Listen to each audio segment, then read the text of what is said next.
मुलांनो, आज आपण 10th स्टँडर्डचा मॅथ्स हा जो सब्जेक्ट आहे त्याचा पार्ट 1 अल्जेब्रा त्याच्यामध्ये chapter number 1 linear equations in 2 variables हा आज आपण अभ्यासणार आहोत। आता इथून मागील इयत्तांमध्ये आपण इक्वेशन्स इन 1 व्हेरिएबल अभ्यासले होते। आता इक्वेशन इन 1 व्हेरिएबल मध्ये जर आपण निरीक्षण जर केलं तर आपल्याला दिलेल्या प्रश्नामध्येच उत्तर सापडतं। म्हणजे इक्वेशन्स इन 1 व्हेरिएबल म्हणजेच काय, ज्या इक्वेशन्स मध्ये फक्त एका व्हेरिएबलचा समावेश असतो त्याला म्हणायचंय इक्वेशन्स इन 1 व्हेरिएबल। आणि तो जो व्हेरिएबल आहे त्याचा जो ऑर्डर आहे किंवा त्याचा जो इंडेक्स आहे तो किती असतो, 1 असतो। म्हणजेच या ठिकाणी जर आपण कुठल्याही लिनियर इक्वेशन्स इन 1 व्हेरिएबलचं जर निरीक्षण केलं तर आपल्याला काय दिसून येतं, त्याच्यामध्ये एकाच व्हेरिएबलचा समावेश असतो। The equation which contains only 1 variable and having the order 1 and having the order of the given variable is 1 आणि त्याचा जो व्हेरिएबल असेल त्याची जी ऑर्डर असेल ती किती असणार आहे, 1 असणार आहे। आता या ठिकाणी एक्झाम्पल घ्यायचं झालं तर पहा 3x + 6 = 7। पहा हे एक्झाम्पल दिलेलं आहे। हे जे एक्झाम्पल आहे हे कशाचं आहे, इक्वेशन्स इन 1 व्हेरिएबल। कशाचं आहे, इक्वेशन्स इन 1 व्हेरिएबल म्हणजे चलाचा घातांक या ठिकाणी 1 असतो आणि त्याच्यामध्ये फक्त एकाच चलाचा समावेश असतो। आता या ठिकाणी चल कोणता दिलेला आहे, x, त्याचा जो इंडेक्स आहे तो किती आहे, 1 आहे। इंडेक्स म्हणजे घातांक किंवा त्याची पॉवर ही किती आहे, 1 आहे आणि म्हणून ह्याला काय म्हणतो आपण, इक्वेशन इन 1 व्हेरिएबल। आता या उदाहरणामध्ये जर आपण निरीक्षण जर केलं तर या ठिकाणी त्याचा जनरल फॉर्म आपण कसा लिहू शकतो, ax + b + c = 0। म्हणजेच काय, या ठिकाणी 3x + 6 मायनस, आता हा 7 इकडे येईल त्याचा काय होईल, -7 = 0। म्हणजे हे कोणत्या फॉर्म मध्ये लिहिलं आपण, जनरल फॉर्म मध्ये लिहिलं, x + b + c = 0। त्याच्यामध्ये असणाऱ्या a b c ह्या काय आहेत, रियल नंबर्स आहेत, वास्तव संख्या आहे आणि या ठिकाणी a ची व्हॅल्यू ही कधीही 0 नसते। म्हणजेच काय, a is not equal to 0, b may be equal to 0, c may be equal to 0, a is not equal to 0। म्हणजेच काय, तर दिलेल्या समीकरणामध्ये फक्त एकाच चलाचा समावेश असेल आणि त्या चलाचा जो घातांक आहे तो 1 असेल तर त्याला आपण म्हणतो इक्वेशन्स इन 1 व्हेरिएबल। म्हणजेच काय, एका चलातील रेषीय समीकरण। अशी असंख्य उदाहरणे आपल्याला या ठिकाणी सांगता येतील।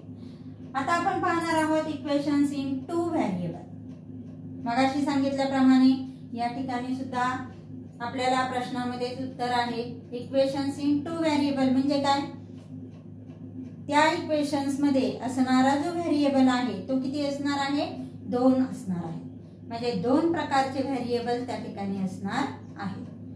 मग आता उदाहरण घ्यायचं झालं तर काय येईल, पहा 3x + 11y + 9 = 0। हे कोणतं इक्वेशन आहे, linear equation in 2 variable. Variable कोणते आहेत या ठिकाणी, x आहे आणि y आहे, x आणि y या 2 व्हेरिएबलचा या ठिकाणी समावेश असतो। आता या ठिकाणी सुद्धा हे जे काही 2 व्हेरिएबल आहे त्याची जी ऑर्डर असेल ती किती असणार आहे, 1 असणार आहे। 1 व्यतिरिक्त एखादी संख्या त्याची ऑर्डर जर असेल तर तो आपल्याला त्या ठिकाणी linear equation in two variable आहे असं म्हणता येणार नाही. म्हणजेच या ठिकाणी हे जे काही व्हेरिएबल्स आहेत, हे जे व्हेरिएबल्स आहेत त्यांचा जो इंडेक्स आहे किंवा त्यांची जी पॉवर आहे ती किती असणार आहे, 1 असणार आहे. आणि म्हणून आपण याला काय म्हणतो, इक्वेशन्स इन टू व्हेरिएबल्स. या ठिकाणी सुद्धा a ची व्हॅल्यू, b ची व्हॅल्यू, c ची value, a b c are real numbers. मग a is not equal to 0, b is not equal to 0. पहा या ठिकाणी a ची व्हॅल्यू कधीही 0 असणार नाही, b ची व्हॅल्यू कधीही 0 असणार नाही. c may be equal to 0. c हा कॉन्स्टंट आहे, हा 0 असू शकतो, पण a ची व्हॅल्यू आणि b ची व्हॅल्यू मात्र 0 असणार नाही. आता या ठिकाणी जर आपण पाहिलं, हा इक्वेशन्स इन टू व्हेरिएबल आहे, चलाचा घातांक 1 आहे, म्हणून आपण याला काय म्हणतो, इक्वेशन्स इन टू व्हेरिएबल्स. आता आपण पाहणार आहोत त्याचा जनरल फॉर्म. मग जनरल फॉर्म कसा लिहिता येईल आपल्याला, या ठिकाणी ax पहा plus by plus c is equal to 0. हा काय आला, इक्वेशन्स इन टू व्हेरिएबल्सचा जनरल फॉर्म. या ठिकाणी x आणि y हे काय आहेत, व्हेरिएबल्स आहेत.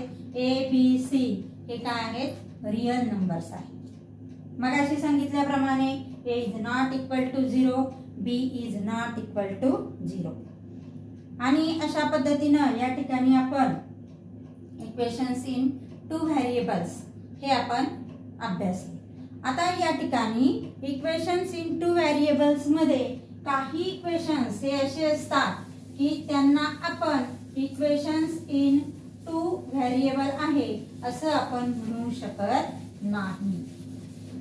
म्हणजेच या ठिकाणी काही उदाहरणांमध्ये मात्र अपवाद आहे. पहा कसा आहे, अपवाद आहे, आणि कशा पद्धतीने आहे ते आपल्याला या ठिकाणी पाहायचे आहे.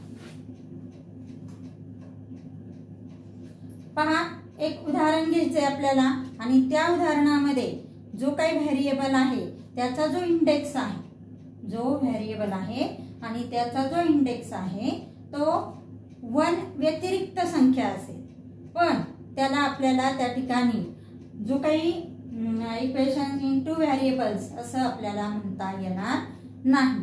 पण काही प्रोसिजर केल्याच्या नंतर मात्र तो इक्वेशन इन 1 व्हेरिएबल असू शकतो. पहा एक्झाम्पल पहा, 2/x plus 3/y plus 7 is equal to 0. हे एक्झाम्पल घ्या.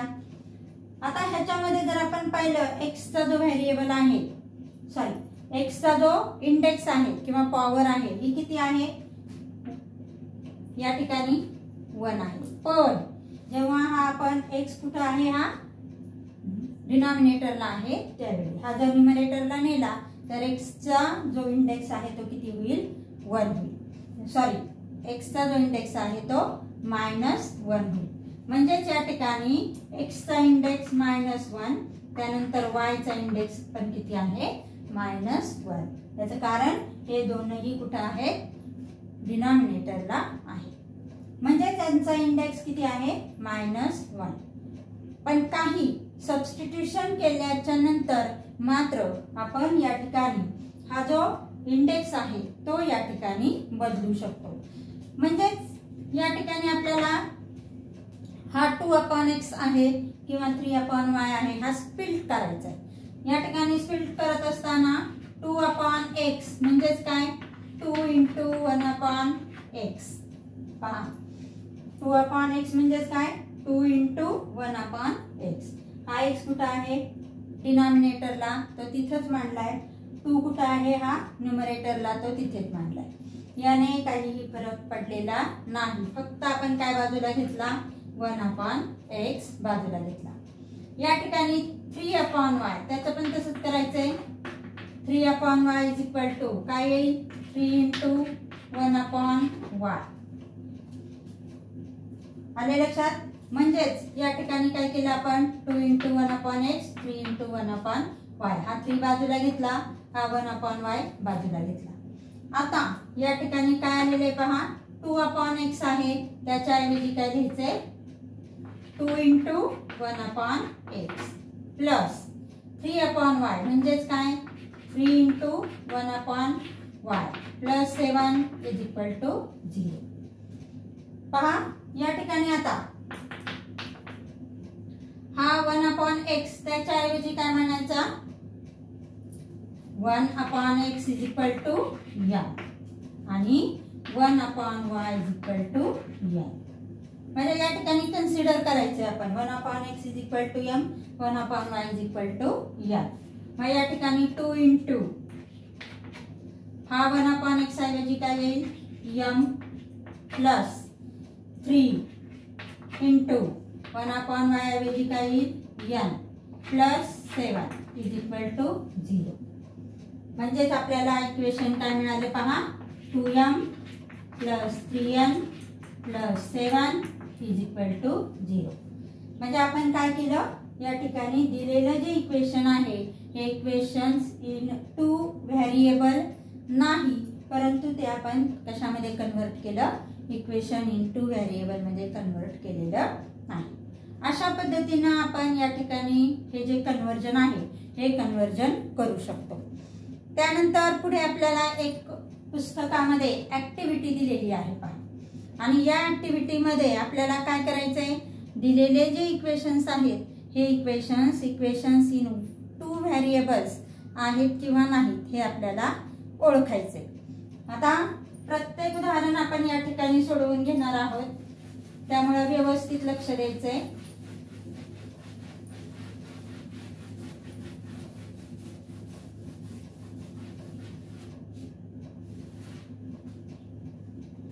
पहा या ठिकाणी पहिलं इक्वेशन आपल्याला दिलेलं आहे 4m प्लस 3n = 12.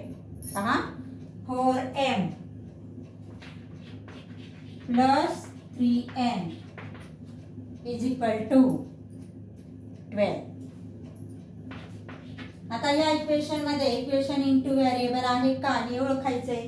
मग आता या ठिकाणी हा व्हेरिएबल आहे हा व्हेरिएबल आहे, म्हणजे 2 प्रकारचे व्हेरिएबल आहेत. त्यानंतर त्याचा जो इंडेक्स आहे किंवा त्याची जी पॉवर आहे व्हेरिएबलची ती किती आहे 1 आहे. म्हणजे त्या ठिकाणी दिलेलं इक्वेशन हे कसं आहे इक्वेशन इन 2 व्हेरिएबल आहे. The given equation is equation in 2 variable and the index of the variable किंवा the order of the variable is 1.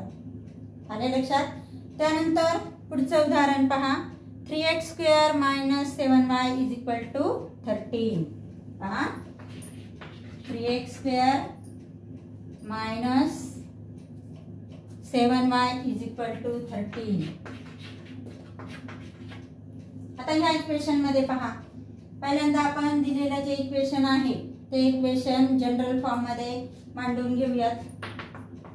3x² - 7y - 13 = 0. आता दिलेल्या इक्वेशन मध्ये व्हेरिएबल 2 आहेत, परंतु इंडेक्स मात्र किती आहे x चा इंडेक्स किती दिलेला आहे आपल्याला 2. आणि जर इंडेक्स 2 असेल तर याला आपल्याला इक्वेशन इन 2 व्हेरिएबल म्हणता येणार नाही.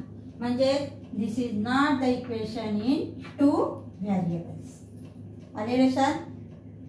म्हणजेच या ठिकाणी दिलेल्या समीकरणाचा जो घातांक आहे सर्वोच्च घातांक त्याला आपण मराठीमध्ये कोटी म्हणतो.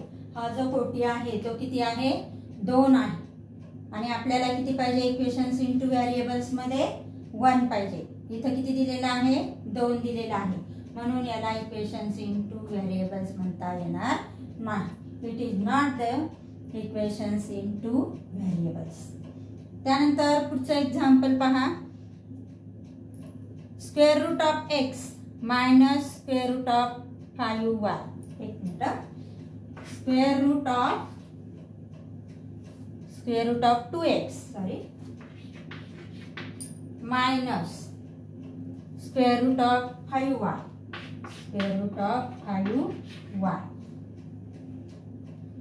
is equal to 16. पहा आता या ठिकाणी जर आपण पाहिलं x आणि हा y हा स्क्वेअर रूट मध्ये दिलेला नाही. स्क्वेअर रूट मध्ये काय दिलेला आहे 2 दिलेला आहे आणि इथं 5 दिलेला आहे. आता या ठिकाणी कोइफिशियंट कितीही असला आपल्याला फरक पडत नाही. या ठिकाणी फक्त आपल्याला चलाचा विचार करायचा आहे, व्हेरिएबलचा. हा जो व्हेरिएबल आहे ते 2 प्रकारचे आहेत बरोबर. त्यानंतर चलाचा जो सर्वोच्च घातांक आहे किंवा त्या चलाची जी ऑर्डर आहे ती किती आहे 1 आहे. आणि म्हणून दिलेलं इक्वेशन इन 2 व्हेरिएबल आहे. It is the equation in 2 variables. त्यानंतर पुढचं एक्झाम्पल पहा. 0x plus 6y minus 3. 0x plus 6y minus 3 is equal to 0. परत चेक करा. 0x plus 6y minus 3 is equal to 0. आता हे इक्वेशन आपल्याला दिलेलं आहे. या ठिकाणी जर आपण पाहिलं तर x ला 0 मल्टिप्लाय आहे. मग हा 0 जर मल्टिप्लाय असेल तर आपल्याला या ठिकाणी हे मल्टिप्लिकेशन केल्याच्या नंतर काय मिळणार आहे term 0 plus 6y minus 3 is equal to 0. मग हे इक्वेशन इन 2 व्हेरिएबल राहणार नाही. इक्वेशन इन 1 व्हेरिएबल तयार झाले. मग ह्याला आपल्याला इक्वेशन इन 2 व्हेरिएबल म्हणता येणार नाही. या ठिकाणी हे इक्वेशन इन 2 व्हेरिएबल नाही. This equation is not equations in 2 variable because x is multiplied by 0. त्यानंतर नेक्स्ट एक्झाम्पल आहे पहा. 4 upon x plus 5 upon y. पहा या ठिकाणी घेऊ आपण 4 upon x plus 5 upon y. 4 upon x plus 5 upon y is equal to 4. आता मगाशी सांगितल्याप्रमाणे मगाशी आपण याच्यावर उदाहरण घेतलेलं आहे. या ठिकाणी आपण त्याला स्प्लिट करून म्हणजे हा 4 बाजूला घेऊन त्यानंतर 1 upon x त्यानंतर 5 बाजूला घ्यायचा त्यानंतर 1 upon y करायचा इज इक्वल टू 4. हे करून आपण त्याचं कन्वर्जन करू शकतो. परंतु आता या कंडिशन मध्ये मात्र this equation is not the equation in 2 variable. म्हणजेच आपल्याला हे दिलेले इक्वेशन हे 2 व्हेरिएबल्स मध्ये नाही. परंतु त्याचं कन्वर्जन मात्र आपण या ठिकाणी करू शकतो. मगाशी जसं आपण बघितलं त्या पद्धतीने हे कन्वर्जन आपल्याला करता येईल आणि हे इक्वेशन आपल्याला या ठिकाणी इक्वेशन्स इन 2 व्हेरिएबल मध्ये कन्वर्ट करता येईल. त्यानंतर पुढचं इक्वेशन दिलेलं आहे पहा. 4xy minus 5. पहा 4xy minus 5 minus 5y minus 8 minus 5y minus 8 is equal to 0. पहा या ठिकाणी हे इक्वेशन आपल्याला दिलेलं आहे. आता या इक्वेशन मध्ये चलाचा जो घातांक आहे हा 1 आहे, हा 1 आहे, हा 1 आहे. पण या ठिकाणी x आणि y चा ही दोनही चल एकाच ठिकाणी दिलेली आहे आणि त्यांचा जो इंडेक्स आहे किंवा त्यांची जी पॉवर आहे ती या ठिकाणी किती आहे 2 आहे. आणि म्हणून याला आपल्याला या ठिकाणी इक्वेशन इन 2 व्हेरिएबल म्हणता येणार नाही. अशा पद्धतीने आपण या ठिकाणी ही जी ऍक्टिव्हिटी आपल्याला बुक मध्ये टेक्स्ट बुक मध्ये दिलेली आहे ती आपण या ठिकाणी कंप्लीट केली. आणि अशाच पद्धतीने आपण पुढील तासाला सायमल्टेनियस इक्वेशन्स जे आहेत ते कशा पद्धतीने सॉल्व्ह करायचे किंवा त्याच्या कोणकोणत्या पद्धती आहेत या आपण पुढील तासाला अभ्यासणार आहोत.